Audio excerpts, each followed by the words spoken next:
All right, fam, what's going on? It's your boy Will, and welcome to Practical Moments with Will again, okay? Where we talk about real life, we talk about real faith, and we do it with what? No filter. We keep it a buck, we keep it real, okay? For all you young people. So let's get into it. Today, I want to talk about how in today's culture, outrage tends to move far faster than wisdom does. Okay. And I guess we should kind of underline that with why emotional speed rarely leads to clarity. Okay. So let's get into it. The truth is that outrage, it moves like lightning speed. Okay. In fact, I would say that outrage moves faster than our ability to think. I know that sounds crazy. It moves faster. People get outraged faster than they can find out about the context of the reason why they think they're upset. It moves faster than any kind of clarity or understanding that could be got because you're just outraged.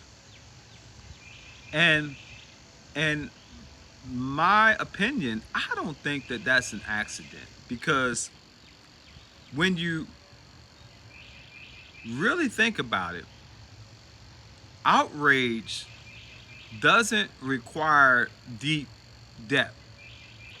It doesn't require you to think. It doesn't require you to have a formation process.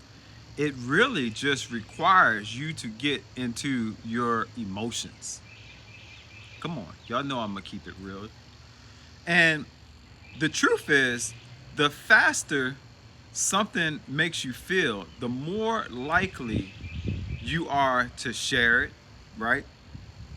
You're gonna share them videos that make you feel a certain kind of way, especially when it's negative. Let's be honest, okay? And the more likely you are to share it, the more likely you are to what? Defend it, you know? And the more likely you are to not just share it and defend it, but perhaps even build your identity around it. Okay? I mean, I think about how many people are building that whole identity around some kind of social outrage. And it's mind blowing, okay? But let's be honest, wisdom doesn't do that, y'all. It doesn't work like that at all. Because wisdom takes time. You know, wisdom tends to slow down and ask the questions, and it really resists the need for some type of urgency. And to be honest, it's because of that. Those are the reasons why I feel like wisdom doesn't really trend very well or as fast, okay? Because let me just say, here's the danger, y'all. I guess just to cut through the chase, you know, here is the danger. When outrage starts to set the pace, clarity rarely catches up, or I might even say never catches up, because what happens is you start responding to fragments of the thoughts or the things that actually happen. You start responding to the clips that you've seen without the context, right? You start reading the headlines, and then you don't realize that the headlines is leading you to that emotionalism.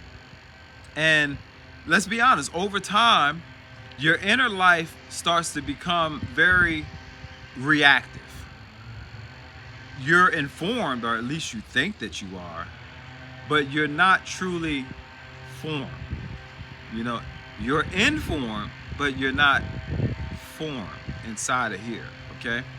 And formation never happens at the speed of outrage. So, why are you saying this, Will? I'm glad you asked, because I wanted to give you a little bit of hope, or what I call inspiration. If everything is feeling loud right now, I want you to take the time and hear this. You don't have to keep up. You really don't.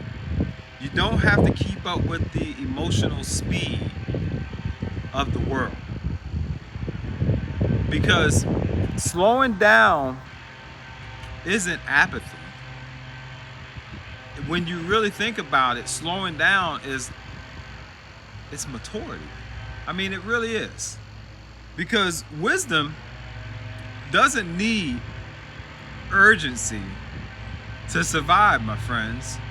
It really just needs time and space. And in my opinion, the people who learn to slow their reactions are usually the ones who see the most clearly in life. Think about that. So, that's really all I got for you today. And I really thank you for spending some time with me, because, getting on here to hear me ramble. But I guess until next time, I'll see you. Have a great day. Peace.